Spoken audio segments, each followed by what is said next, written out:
Students, बरेच दिवस झाले मी तुम्हाला व्हिडिओ पाठवला नव्हता. मागील व्हिडिओमध्ये आपण तुमच्या इंग्लिश टेक्स्टबुकमधील page number 7 lesson number 4 your own book of science हा लेसन पाहायला सुरुवात केली होती. या लेसनमध्ये आपण एक छोटासा एक्सपेरिमेंट या ठिकाणी दिलेला आहे. तो एक्सपेरिमेंट देखील पाहिला होता. त्यामध्ये तुम्हाला एक thread, ice cube and common salt या ज्या गोष्टी आहेत या गोष्टी घेऊन त्या थ्रेडच्या सहाय्याने हेल्पने हात न लावता किंवा टच न करता तुम्हाला आईस बॉल काय करायचा होता, तो आईस क्यूब पिकअप करायचा होता, उचलायचा होता. आय होप तुम्ही सगळ्यांनी हा एक्सपेरिमेंट घरी करून पाहिला असेल. Then next page number 8 lesson number 1.4 unit number 1 your own book of science page number 8. So start. Puzzles in your surrounding. Why does it haze even in summer? We feel very hot in summer. The sun shines brightly and the temperature is high. And then suddenly there are clouds in the sky and it starts raining. Not just water but even small balls of ice. We say it has started hailing. The small balls of ice are called hailstones. Why does it hail in the hot summer season? As we move up from the land, the temperature begins to fall. Up in the sky, it is very cold even in the hot season. You know that there are water particles in the clouds that we see in the sky. Very high up in the air, the water particles in the clouds turn into little bits of ice. तुम्हाला second पार्टमध्ये या ठिकाणी puzzles in your surrounding, puzzles कोडी, तुम्ही पण एकमेकांना दिवसभरामध्ये किंवा डेली लाईफमध्ये वेगवेगळे पझल्स विचारता, कोडी विचारता आणि त्या कोड्यांचं तुम्ही दुसऱ्यांना काही प्रश्न असतो एक छोटासा आणि त्या प्रश्नाचं तुम्ही त्यांना आन्सर विचारत असता. अशा पद्धतीने त्याला म्हणतात कोडी. फॉर एक्झाम्पल तुम्ही विचारता की मला सांग बरं की 12 मॅन जे आहेत ते जेवायला बसलेले आहेत आणि 3 जे मॅन आहेत ते त्यांना जेवण वाढत आहे, काय बरं असेल? मग तुम्ही विचार करता काय असेल? 12 मॅन आहे, जेवण करत आहेत, अजून 3 जे मॅन आहेत ते त्यांना जेवण वाढत आहेत, कोण बरं? क्लॉक. मग तुम्ही आन्सर देता. किंवा अजून एखादं पझल्स असतं की चला 4 लेग्स आहेत पण ते वॉकिंग करू शकत नाही, कोण असेल? 4 लेग आहे पण वॉकिंगच करत नाही, कोण? टेबल असू शकतो, चेअर असू शकते, कारण की त्याला 4 लेग्स असतात पण ते वॉकिंग करत नाही. तसंच तुम्हाला या ठिकाणी एक सायन्सशी रिलेटेड पझल्स दिलेला आहे आणि पझल्स कुठला आहे? In your surrounding. सराउंडिंग तुमच्या आजूबाजूच्या परिसरातलं. तुमच्या आजूबाजूच्या परिसरामध्ये पण देखील खूप सारे पझल्स आहेत, खूप सारे असे क्वेश्चन्स आहेत की त्याचे आन्सर तुम्हाला अजून माहिती नाही किंवा तुम्ही अजून लहान आहात. जेव्हा तुम्ही जसे मोठे व्हाल तसे तुम्हाला त्या सगळ्या पझल्सचे आन्सर काय सापडणार आहेत. मग तुम्हाला एक मोठं पझल्स तुमच्यासमोर असतं की माझा बड्डे असतो, मग मी कुठून आलो? तुम्ही आता मोठे झाले, तुम्हाला माहिती आहे तुम्ही कुठून आले, पण जी छोटी मुलं असतात त्यांना माहीत नसतं की आपण कुठून आले. मग त्यांची मम्मी त्यांना सांगते की देवबाप्पाने तुम्हाला इथे घेऊन आलेले आहे. हे एक पझल्स आहे. जसे तुम्ही मोठे व्हाल तुम्हाला ह्या पझल्सचं उत्तर आपोआप मिळणार आहे. तसंच आपल्या आजूबाजूला अनेक पझल्स आहे. या ठिकाणी पण एक छोटंसं पझल्स दिलं आहे आणि त्या पझल्सचं तुम्हाला आन्सर देखील दिलं आहे. आणि पझल्स आहे why does it hail even in summer. Summer उन्हाळा म्हणजे ज्या वेळेस खूप ऊन असतं अशा वेळेस म्हणजे उन्हाळ्यामध्ये देखील हेल म्हणजे गारा माहिती आहे सगळ्यांना. पाऊस पडतो आणि कधी पाऊस पडत असताना या पावसाबरोबर बर्फाचे तुकडे खाली पडतात, त्याला आपण म्हणतो गारा. मग त्यांनी या ठिकाणी तुम्हाला पझल विचारलेला आहे की समर सीझनमध्ये गारा का पडतात किंवा गारांचा पाऊस का होतो? कुणाला याचा आन्सर माहिती आहे? It is a puzzle and the answer is we feel very hot in summer. Summer सीझनमध्ये आपल्याला खूप गरम होतं. आपल्याला कुणाला समर सीझन जास्त आवडत नाही. का आवडतो? सगळ्यांना समर सीझन आवडतो कारण की समर सीझनमध्ये सगळ्यांना हॉलिडेज असतात. हॉट होत असल्यामुळे, गरम वाटत असल्यामुळे आई छान छान ज्यूस बनवते. आपल्याला बाहेर जाऊन सगळ्यांची फेवरेट आईस्क्रीम खाता येते. त्याच्यामुळे सगळ्यांना समर खूप आवडतो, मला देखील आवडतो. पण ह्या समर सीझनमध्ये आपल्याला खूप गरम होतं. The sun shines brightly and the temperature is high. आकाशामध्ये जो सन आहे तो प्रखरतेने ब्राईटली असं शाईन करत असतो, चमकत असतो, खूप ऊन असतं. अँड द टेम्परेचर इज हाय. आणि त्याच्यामुळे टेम्परेचर देखील कसं असतं, खूप हाय असतं, तापमान खूप गरम होत असतं. And then suddenly there are clouds in the sky. पण अचानकपणे, सडनली, अचानक काय होतं, क्लाउड्स, ढग, आकाशामध्ये काळे काळे ढग जमा व्हायला लागतात. And it's raining. आणि अचानक पावसाला सुरुवात होते. तसं आपल्याकडे रेनी सीझन वेगळा असतो. आपल्याकडे थ्री सीझन्स आहेत, समर, विंटर आणि रेनी सीझन. विंटर सीझनमध्ये थंडी असते, कोल्ड. समर सीझनमध्ये ऊन असतं, हॉट. आणि रेनी सीझनमध्ये आपल्याकडे पाऊस पडतो. पण कधी कधी अचानक काय होतं, समर सीझन देखील मध्ये अचानक ढग जमा होतात आणि पाऊस पडायला लागतो. Not just water but even the small balls of ice. पण हा पाऊस काय, पावसामध्ये काही पाणी येत नाही, तर काय येतं, स्मॉल बॉल्स ऑफ आईस, बर्फाचे छोटे छोटे तुकडे आकाशातून पावसाच्या रूपाने खाली पडायला लागतात. We say that it has started hailing. आणि आपणच म्हणतो आता काय सुरू झालेले आहे, हेलिंग. हेलिंग मीन्स गारपीट, गारा पडायला लागलेल्या आहेत. कुणी कुणी गारांचा पाऊस पाहिलाय रे? मी तर पाहिलाय बाबा, पण खूप दिवस झाले. तुम्ही पण कधीतरी पाहिला असेल गारा पडलेल्या. आकाशातून पाऊस पडतो, पण पाऊस पडत असताना पाणी नाही पडत, काय पडतात, बर्फाचे छोटे छोटे तुकडे पडतात. आणि हे केव्हा होतं, समर सीझनमध्ये. Y does it Hale in the hot summer season. मग का बरं समर सीझनमध्ये गारा पडत असतील, का बरं पावसाच्या रूपाने पाणी न येता छोटे छोटे बर्फाचे तुकडे खाली पडत असतील, हे एक पझल्स आहे. आणि याचा आन्सर आहे, as we move up from the land. म्हणजेच आपण ह्या लँडपासून, लँड म्हणजे जमीन, जमिनीपासून मूव अप केलं. मूव अप म्हणजे वरती वरती जाणे. आपण जर जमिनीपासून हळूहळू हळू वरती वरती वरती वरती वरती जायला लागलो आकाशामध्ये, स्कायमध्ये, the temperature begins to fall.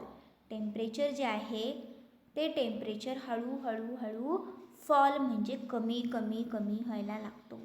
आपल्याला वाटत असेल वरती सूर्य आहे, मग आपण वरती गेल्यानंतर सूर्याच्या उष्णतेमुळे आपल्याला गरम होईल, पण तसं होत नाही.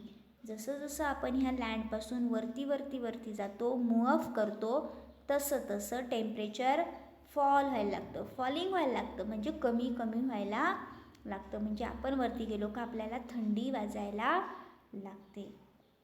अप इन द स्काय, खूप उंच आकाशामध्ये गेल्यावर, it is very cold even in the hot season. जरी हॉट सीझन असला, समर सीझन जरी असला, तरी उंच आकाशामध्ये गेल्यानंतर आपल्याला कोल्ड म्हणजे खूप थंडी वाजायला लागते. You know that there are water particles in the clouds that we see in the sky. आपण आकाशामध्ये पाहिल्यानंतर जे क्लाउड्स आपल्याला दिसतात, जे ढग दिसतात, ह्या ढगामध्ये थोडं थोडं वॉटर पार्टिकल्स असतात, म्हणजे पाण्याचे थोडे थोडे थेंब असतात. आता हे पाण्याचे थेंब कुठून येतात, जे पाणी आहे समुद्राचं, नद्यांचं, ह्या समुद्राच्या आणि नद्यांच्या पाण्याची वाफ होते सूर्यामुळे. आणि ही जी वॉटर वेपर आहे, ही वॉटर वेपर हळूहळू वरती वरती जायला लागते आणि ह्या वॉटर वेपरचेच पुन्हा पाण्याचे थेंब तयार होतात. Very high up in the sky the water particles in the clouds turn into little bits of ice. खूप उंच आकाशामध्ये गेल्यानंतर ह्या वॉटर पार्टिकल्सला, ह्या पाण्याच्या थेंबांना थंड हवा लागते आणि थंड हवा लागली का ह्या पाण्याच्या थेंबांचं रूपांतर बर्फाच्या छोट्या छोट्या बॉल्समध्ये होतं. म्हणजेच या पॅरेग्राफमध्ये आपण असं पाहिलं की गारा का पडतात, गारांचा पाऊस का होतो, तर समर सीझनमध्ये गारांचा पाऊस होण्याचं कारण असं आहे की आपण जमिनीवर राहतो. आपण जमिनीपासून उंच उंच गेल्यानंतर टेम्परेचर फॉल होतं, कमी होतं. वरती गेल्यानंतर आकाशामध्ये जे ढग असतात त्या ढगांमध्ये वॉटर पार्टिकल्स असतात. हे वॉटर पार्टिकल्स जे आहे पाण्याचे थेंब, ह्या पाण्याच्या थेंबांना थंड हवा लागली का या थंड हवेमुळे पाण्याच्या थेंबांचं रूपांतर आईस बॉलमध्ये होतं, बर्फाच्या तुकड्यांमध्ये होतं. Okay, understand everyone? Next, then sometimes there are strong winds in the clouds. They push these little bits of ice upward so they do not fall to the ground.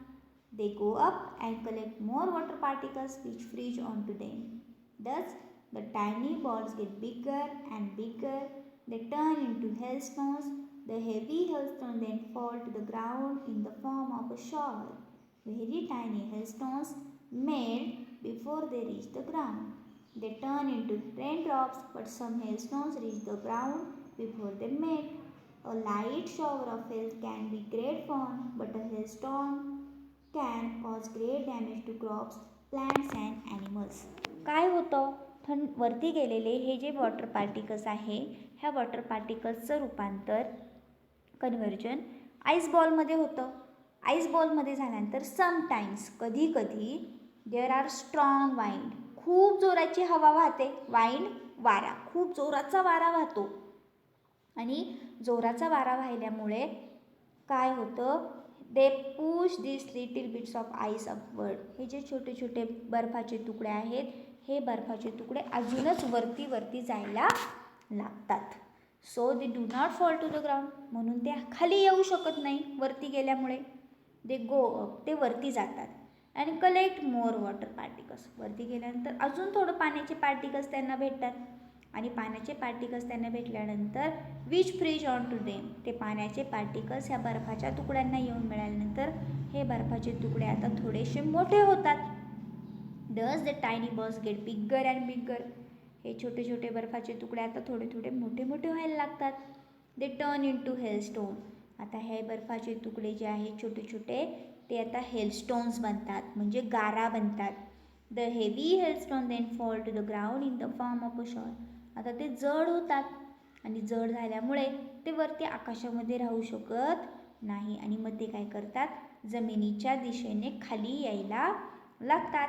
आणि हेलस्टोन म्हणजे शॉवरच्या रूपाने hailstone होतो, म्हणजे पाऊस पडायला लागतो. पण कशाचा? बर्फाच्या तुकड्यांचा पाऊस.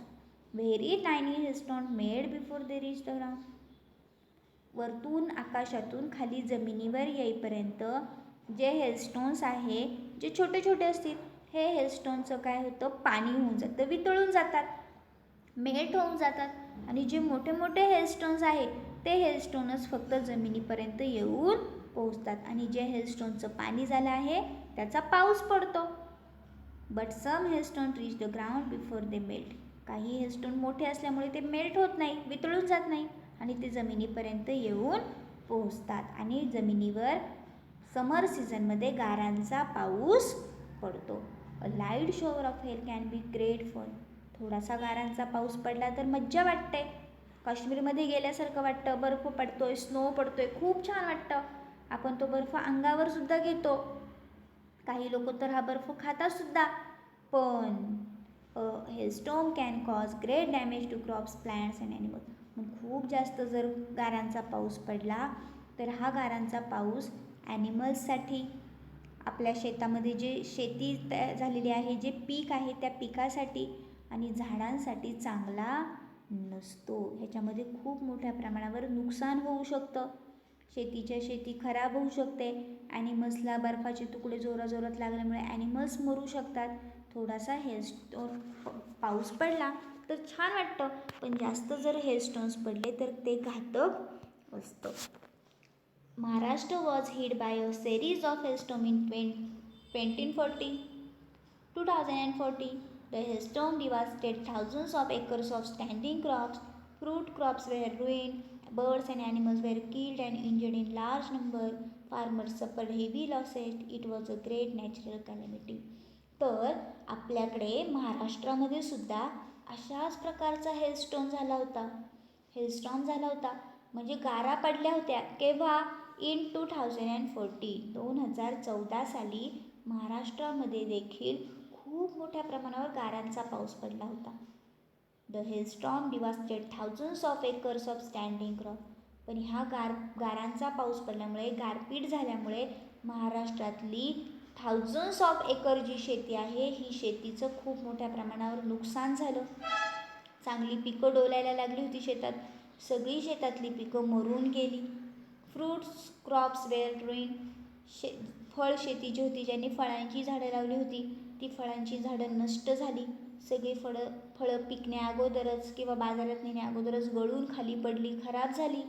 Birds and animals were killed. पक्षी मेले, प्राणी मेले. इंज्युअर्ड इन लहान. काही प्राणी जखमी झाले जोराजोरात बर्फ लागल्यामुळे. फार्मर सफर हेवी लॉस. शेतकऱ्याचं खूप मोठ्या प्रमाणावर नुकसान झालं. It was a great natural calamity. हे एक खूप मोठं नैसर्गिक संकट होतं, नैसर्गिक आपत्ती होती. तर अशा प्रकारे या पार्टमध्ये आपण पझल्स पाहिलं की इव्हन समरमध्ये देखील गारा का पडतात. तर समर सीझनमध्ये आपण उंच वर गेल्यानंतर वातावरण तापमान कमी कमी होत जातं. तापमान कमी झाल्यामुळे काय होतं की जे वॉटर पार्टिकल्स आहे हे वॉटर पार्टिकल्स जे आहे क्लाउड्समध्ये त्याचं रूपांतर बर्फाच्या छोट्या छोट्या तुकड्यांमध्ये होतं. खूप जोराचा वारा वाहिल्यानंतर हे बर्फाचे तुकडे अजून वरती आकाशामध्ये जातात. अजून वरती गेल्यानंतर अजून थोडेसे वॉटर पार्टिकल्स त्यांना येऊन मिळतात. मग ह्या छोट्या बर्फाच्या तुकड्यांचं रूपांतर मोठ्या मोठ्या हेलस्टोन्समध्ये होतं आणि काही कालांतराने हे हेवी हेलस्टोन्स पावसाच्या रूपाने खाली येतात. खाली येत असताना छोटे छोटे हेलस्टोन्स त्याच्यातले वितळून जातात, पाऊस पडतो. पण काही हेलस्टोन मात्र विरघळत नाही, ते गारांच्या रूपाने खाली येतात. थोडासा हेलस्टोन पडला, मज्जा वाटते, पण जर खूप मोठ्या प्रमाणात हेलस्टॉर्म होत असेल, गारा पडत असतील तर त्याच्यामध्ये शेतकऱ्याचं नुकसान होतं. असंच नुकसान 2014 साली महाराष्ट्रामध्ये देखील झालेलं होतं. It was a great natural calamity. हे खूप मोठं नैसर्गिक संकट होतं. तर ह्या लेसनमध्ये आपण किंवा या पार्टमध्ये आपण गारपीट काय होते हे पाहिलं.